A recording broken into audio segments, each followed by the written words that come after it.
Did you always want to be a writer? You're such a beautiful writer. You know, I always loved to write. I didn't know that was an actual job that you could have that paid the bills. Yes. But I graduated from college with dreams of becoming a war correspondent.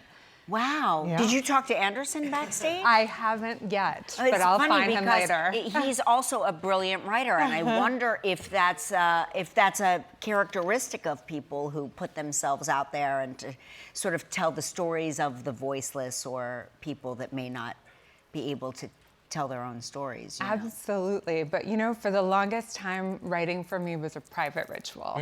I did it in the context of a journal. I've been keeping a journal from the time I was a little kid. No kidding. Yeah. Do you have all your old journals? I have over 200 journals. Do you ever look back at some of those periods of time that you may have some context that you were going through something and see what you were thinking or feeling? So as a general rule, I never look back, mostly because to me, the beauty of the journal is it's not precious writing, it's not even grammatical writing, it's just a process of reflection, and I don't want to look back and think that was silly, that was stupid. However, in preparation for the Book of Alchemy, I read back through all of my journals, and I was shocked to discover that especially my journals from the time I was a teenager were filled with lies.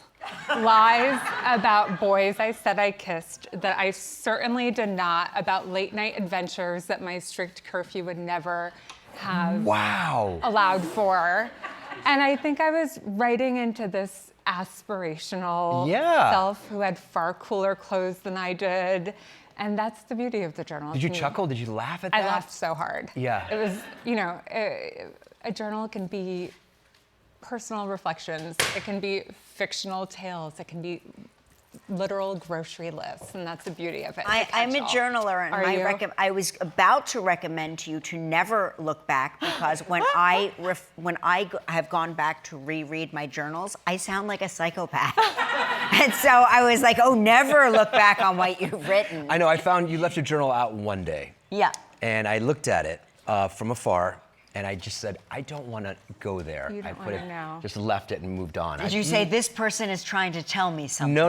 I made sure I didn't open it. What if you found John's journal? Well, would you ever, like, if no one ever found out, would you take a peek? I don't think so. I mean, to me, we all share the same insecurities, the same fears, the same grievances. Although, you know, Jon has always kept a journal. I found it interesting. Men often tell me I don't journal, and then I say, do you keep a notebook? And they say yes. Yes, right. So Jon has kept a notebook for a long time. I've kept a journal. And when we first started dating, because we were spending a lot of time on the road, he had this idea that instead of writing 3 pages for ourselves, we would write them as letters to one another. And it was so interesting, especially in those early months of dating. There's a way in which when you're writing, you can tap into your subconscious, you can write into questions, into doubts that wouldn't come up in the 5-minute call from the airport terminal where you ask how your day was.